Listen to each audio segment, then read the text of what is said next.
मुख्यमंत्री धामी ने कहा कि वैश्विक संकट के समय सभी को मिलकर काम करना होगा। उन्होंने पीएम मोदी की बातों का समर्थन करते हुए सीमित संसाधनों के अधिकतम उपयोग का संकल्प जताया।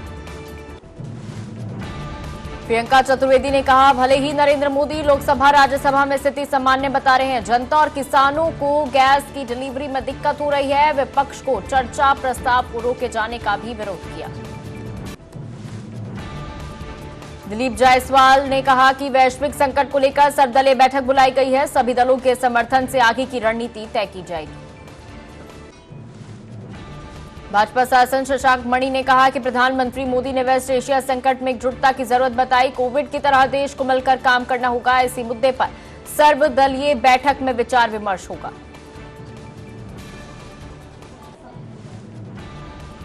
एस्टेट विभाग ने कांग्रेस को 28 मार्च 2026 तक अपना ऐतिहासिक मुख्यालय खाली करने का नोटिस दिया है। प्रमोद तिवारी ने इसे लोकतांत्रिक बताते हुए कानूनी और राजनीतिक कार्रवाई की चेतावनी दी।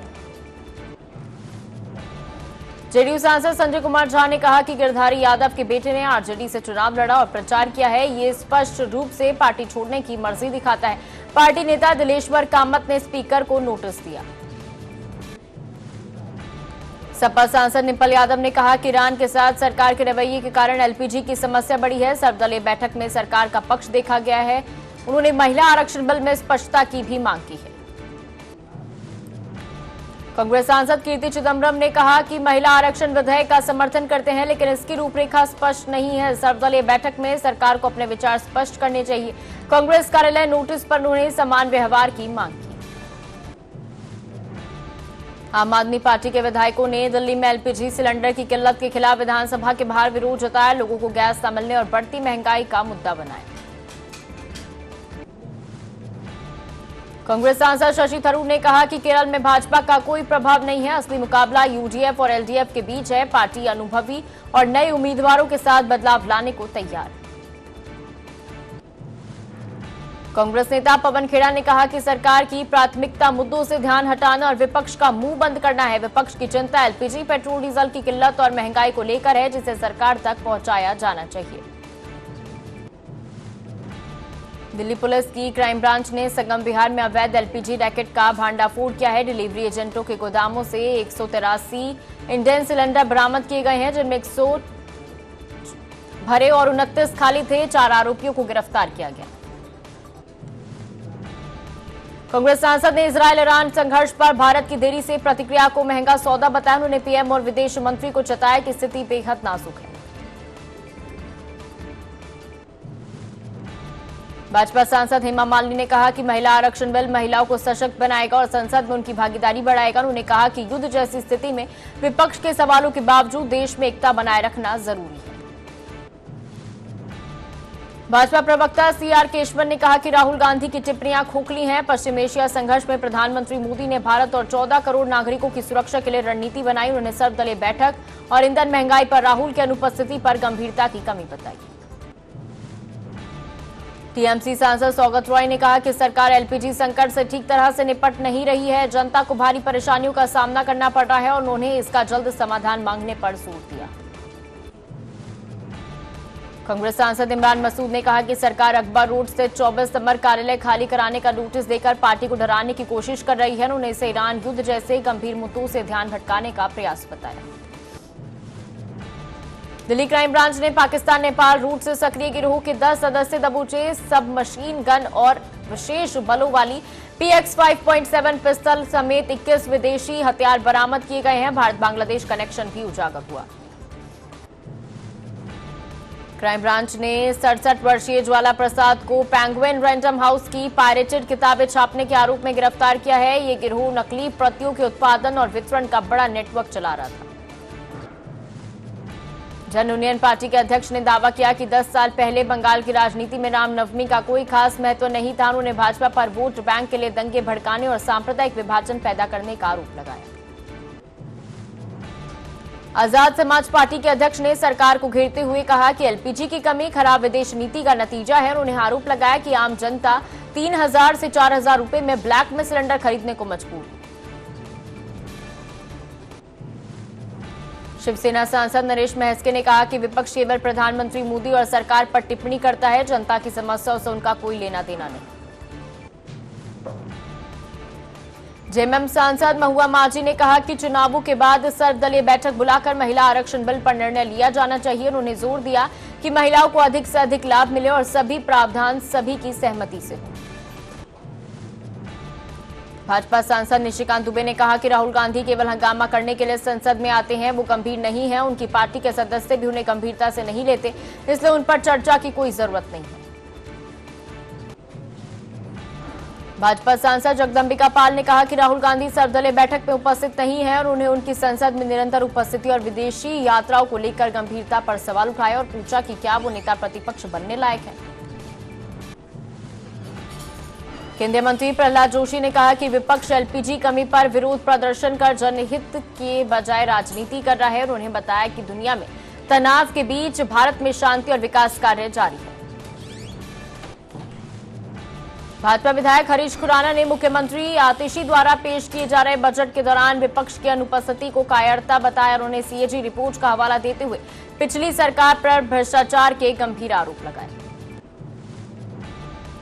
भाजपा विधायक सतीश उपाध्याय ने कहा कि आप सरकार का प्रदर्शन प्रदूषण, परिवहन और स्वास्थ्य जैसे क्षेत्रों में पूरी तरह नकारात्मक रहा। उन्होंने इसे सुशासन की विफलता करार दिया। जेडीयू नेता दिलेश्वर कामेत ने कहा कि गिरधारी यादव के बेटे ने 2025 में आरजेडी के टिकट पर चुनाव लड़ा और गिरधारी यादव ने उसके लिए प्रचार किया। उन्होंने कहा कि ये जेडीयू के विरोध में काम करने के बराबर है और नियम अनुसार उनकी सदस्यता समाप्त होनी चाहिए। केंद्रीय रेल मंत्री अश्विनी वैष्णव ने कहा कि रेलवे गरीब और मध्यम वर्ग के लिए किफायती परिवहन उपलब्ध कराता है। उन्होंने बताया कि 78% सीटें सामान्य और स्लीपर श्रेणियों में हैं और किसी भ्रांति का प्रसार नहीं किया जा रहा। यूपी के मंत्री संजय निषाद ने कहा कि शाहजहांपुर में शहीदों की प्रतिमाएं बुलडोजर से तोड़ना गलत है। उन्होंने बताया कि अधिकांशतः पिछली सरकारों के अधिकारी कर्मचारियों की हरकत है और चुनावी परिस्थितियों में जनता में आक्रोश पैदा करने के लिए किया जाता है। कैबिनेट मंत्री संजय निषाद ने गुजरात में समान नागरिक संहिता विधेयक को मंजूरी मिलने का पुरजोर स्वागत किया। उन्होंने जोर देकर कहा कि भारत में एक देश एक कानून की विचारधारा लागू होनी चाहिए। केंद्रीय मंत्री रवनीत सिंह बिट्टू ने कहा कि वेयर हाउस कॉर्पोरेशन के जिला प्रबंधक गगनदीप सिंह रंधावा की आत्महत्या गंभीर चिंता का विषय है। उन्होंने बताया कि परिवार ने सीबीआई जांच की मांग की है, जबकि पंजाब कांग्रेस अध्यक्ष राजा वड़िंग इसका विरोध कर रहे हैं। एजेयू यूपी संस्थापक हुमायूं कबीर ने कहा कि आगामी 23 और 29 अप्रैल 2026 के चुनावों में उनकी पार्टी एआईएमआईएम के साथ गठबंधन में रहेगी। उन्होंने बताया कि ये गठबंधन स्थायी है और भविष्य में संसदीय चुनाव भी साथ लड़ेंगे। जन यूनियन पार्टी अध्यक्ष हुमायूं कबीर ने कहा कि उनके लिए मुसलमान वोट प्राथमिकता है। उन्होंने हिंदू वोट को लेकर विरोधी रणनीति का जिक्र किया। उन्होंने दावा किया कि उनके पास 80 से 100% मुस्लिम वोट हैं, जिससे चुनावी मामला आसानी से तय हो जाएगा। जेडीयू के राष्ट्रीय प्रवक्ता राजीव रंजन ने कहा कि केरल में यूडीएफ और एलडीएफ के बीच मुकाबला है, इसलिए राहुल गांधी का वहां जाना ठीक है, लेकिन उनके कदम संभावनाओं को प्रभावित कर सकते हैं। उन्होंने बीजेपी की बढ़ती पकड़ पर भी संकेत दिए। सीपीआई नेता सूर्यकांत मिश्रा ने कहा कि सप्लीमेंट्री वोटर लिस्ट असंगत और भरोसेमंद नहीं है। उन्होंने बताया कि ये कब आएगी किसी को नहीं पता और इस पर भरोसा करना असंभव है। भाजपा सांसद दिनेश शर्मा ने कहा कि राहुल गांधी का राजनीतिक ज्ञान कम है। उनका ट्विटर बयान पुराने दृष्टिकोण पर आधारित है। उन्होंने आरोप लगाया कि राहुल गांधी भारत की प्रगति को रोकने की कोशिश कर रहे हैं, जबकि दुनिया में संघर्ष जारी है और भारत विकास कर रहा है।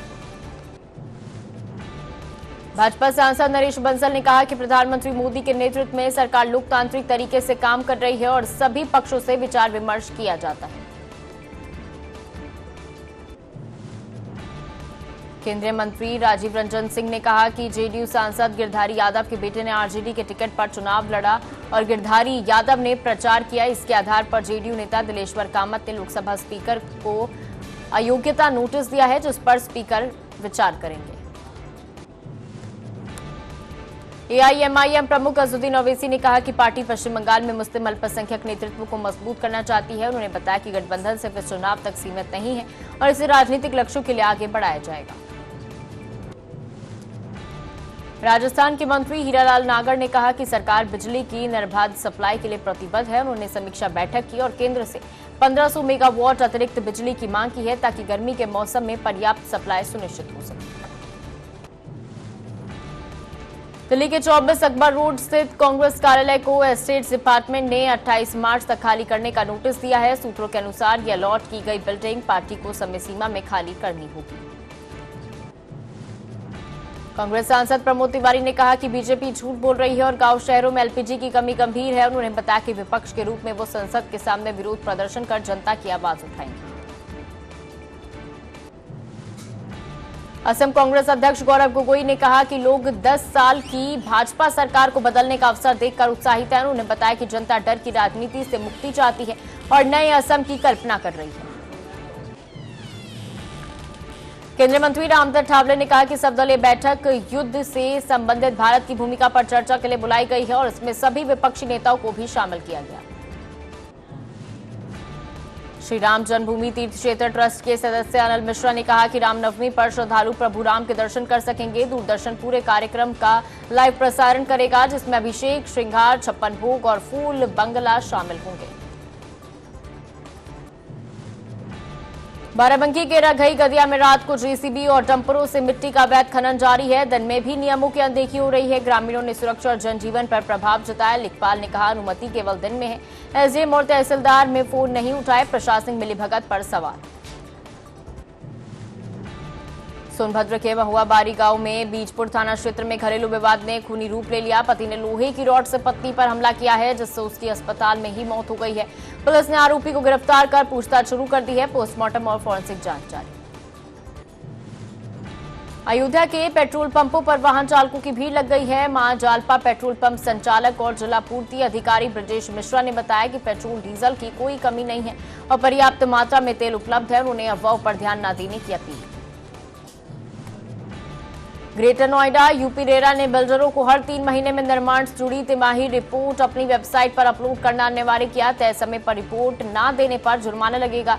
राज्य में 4098 प्रोजेक्ट रजिस्टर्ड है, जिनमें करीब 2000 में निर्माण कार्य जारी है।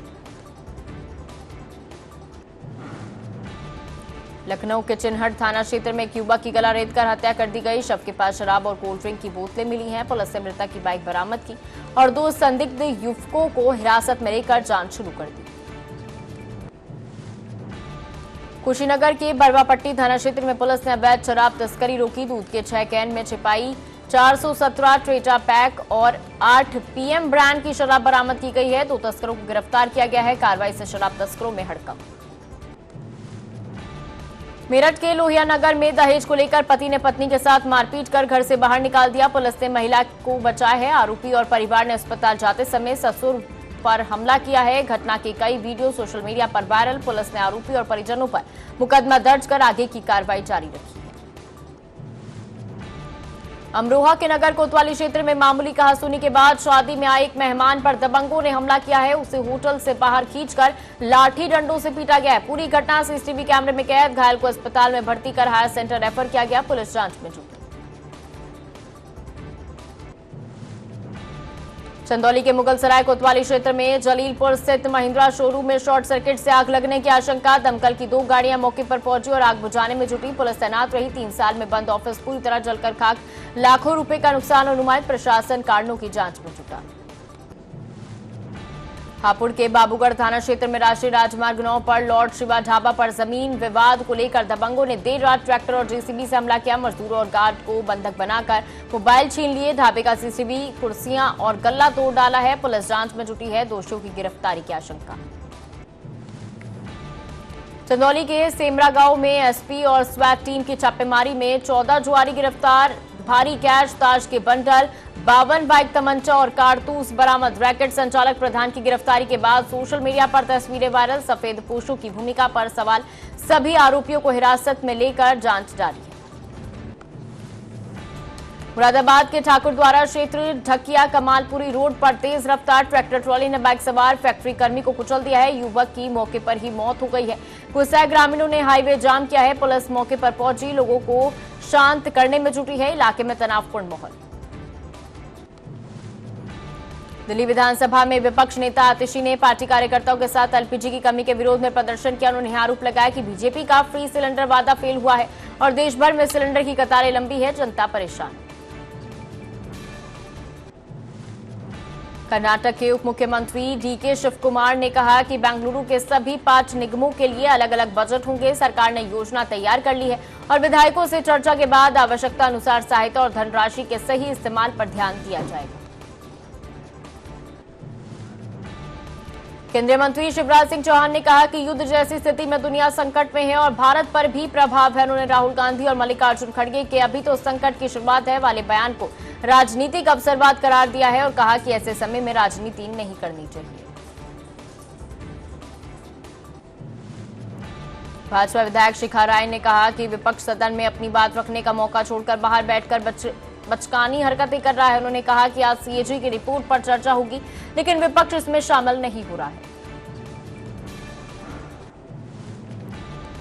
भाजपा सांसद मनन कुमार मिश्रा ने वैश्विक परिस्थितियों को देखते हुए देशवासी और विपक्षी दलों से प्रधानमंत्री मोदी के हाथ मजबूत करने की अपील की है। उन्होंने जोर दिया कि यह समय राजनीति का नहीं बल्कि मिल बैठकर समाधान निकालने का है। पश्चिम बंगाल की मुख्यमंत्री ममता बनर्जी ने कहा कि असली वोटर्स के नाम वोटर लिस्ट से हटाए जाने से चुनाव की निष्पक्षता और पारदर्शिता पर सवाल उठते हैं। उन्होंने भाजपा से हर मुद्दे पर जवाब मांगा और नागरिकता व पहचान संबंधी चिंताओं को भी उठाया। सपा सांसद ने कहा कि विदेश नीति पीएम तय करते हैं। नेहरू की गुटनिरपेक्ष नीति से हटने के लिए उन्होंने मोदी को जिम्मेदार ठहराते हुए राहुल गांधी का समर्थन किया है। केंद्रीय मंत्री ने कहा कि दुनिया का भरोसा पीएम मोदी पर है, जबकि विपक्ष केवल भ्रम फैला रहा है। उन्होंने मोदी को वैश्विक संकटों के बीच गंभीर और कर्तव्यनिष्ठ नेता बताया।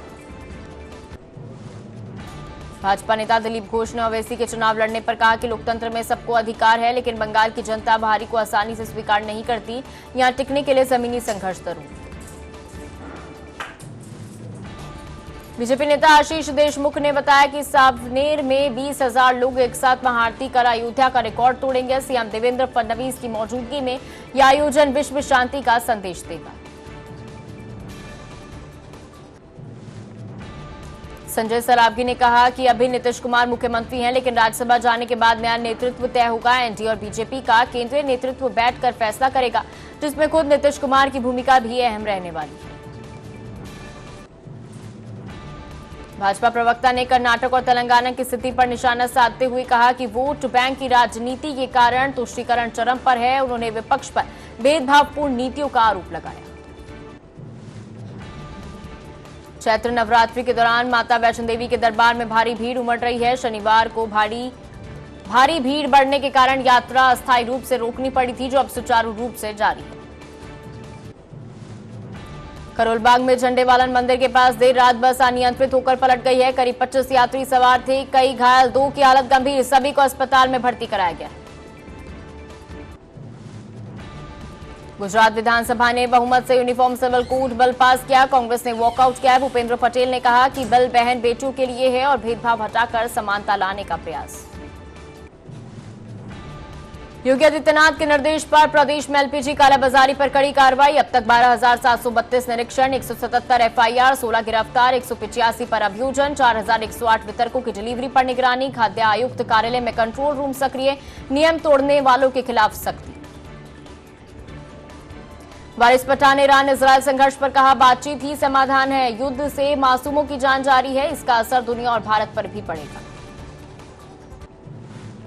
भारत में निष्क्रिय इच्छा मृत्यु की अनुमति पाने वाले पहले व्यक्ति हरीश राणा का अंतिम संस्कार ग्रीन पार्क में हुआ। 13 साल कोमा में रहने के बाद एम्स में उनका निधन हो गया। कल्याणपुर में सीवर टैंक साफ करते समय जहरीली गैस से 2 मजदूरों का दम घुट गया। पुलिस और दमकल विभाग ने शव बरामद कर जांच शुरू की। प्रयागराज के चंदपुर में कोल्ड स्टोरेज रहने से 4 मजदूरों की मौत, कई घायल। अमोनिया गैस रिसाव से राहत कार्य प्रभावित। मलबे में फंसे लोगों की तलाश तीसरे दिन भी जारी।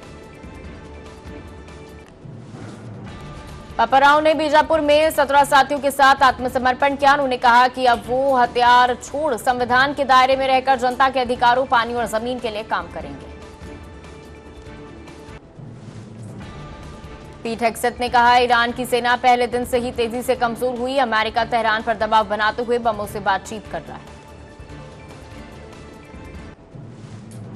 दिल्ली के शास्त्री पार्क में सुबह गार्ड को अज्ञात शव मिला, जिसके बाद एफएसएल और क्राइम ब्रांच ने जांच शुरू की है। एसएचओ और एसीपी मौके पर मौजूद हैं। हत्या या आत्महत्या की गुत्थी सुलझाने की कोशिशें जारी है।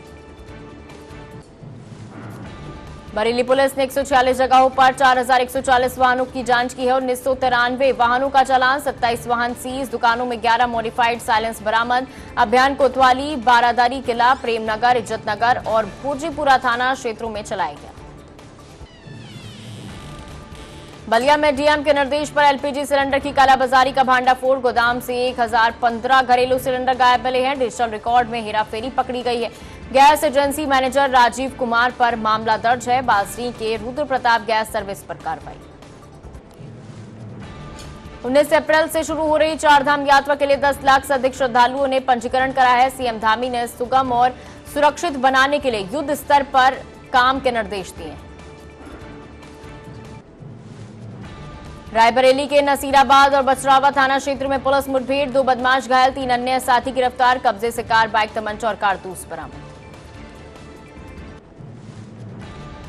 रायबरेली में स्टेशन के बीच वंदे भारत एक्सप्रेस पर पथराव हुआ। C4 कोच की खिड़की टूट गई। ट्रेन के अंदर कोई नुकसान नहीं। लोको पायलट ने कंट्रोल रूम को सूचित किया। रेलवे पुलिस और आरपीएफ जांच में जुटी। सीसीटीवी फुटेज से आरोपियों की तलाश जारी। ईरान ने कुवैत के इंटरनेशनल एयरपोर्ट पर मिसाइल हमला किया है। एयरपोर्ट के फ्यूल टैंक में आग लगी। संचालन पूरी तरह ठप। आसपास के इलाके और एयरपोर्ट खाली करा दिए गए।